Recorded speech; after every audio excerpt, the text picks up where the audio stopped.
Thank you, Mr. Speaker. Does the Prime Minister think there are any circumstances in which he should resign?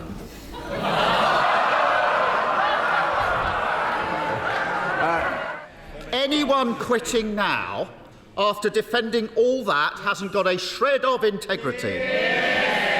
Mr. Speaker, isn't this the first recorded case of the sinking ships fleeing the rat? Mr. Speaker, look, he talks about. He should hear what his lot say about him, Mr. Speaker. He talks about integrity. He wanted to install the member for Islington North into number 10, Mr. Speaker. That's what he wanted to do. Imagine what our country and what the world will be like now. He talks about integrity. He voted 48 times to overturn the will of the British people and take us back into the European Union. And by the way, listening to his muddled speech the other day, that is exactly what he would do again. Mr. Speaker, he talks about integrity, but Mr. Speaker, he has voted time and time again against sanctions on criminals that would put them behind bars. This is the government that is tough on... I'm sorry, he talks about integrity. He is himself facing a criminal investigation, Mr. Speaker, which he asked me to resign. Keir Starmer.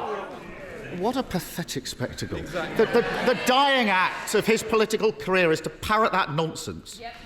And as for those who are left, only in office because no one else is prepared to debase themselves any longer, the charge of the lightweight brigade.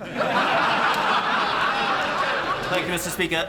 Does the Prime Minister think there are any circumstances in which he should resign?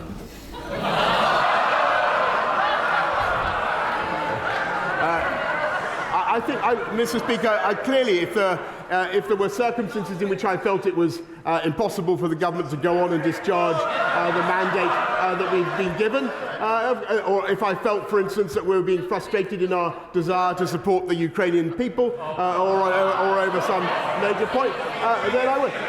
But frankly, Mr. Speaker, the job of a Prime Minister in difficult circumstances when he's been handed a colossal mandate is to keep going, and that's what I'm going to do. Thank you, Mr. Speaker. Given that the Prime Minister doesn't like walkouts and strikes, what legislation will he be introducing to stop further walkouts and strikes amongst his cabinet colleagues and junior ministers?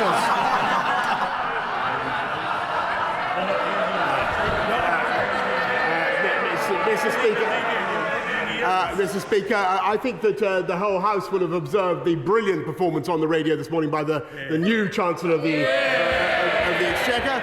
And that's no disrespect to the former Chancellor of the Exchequer. But what I think it shows, Mr. Speaker, is that in common with many sectors of the UK economy, there is a ready supply of skilled labour in the upper reaches of the Conservative Party.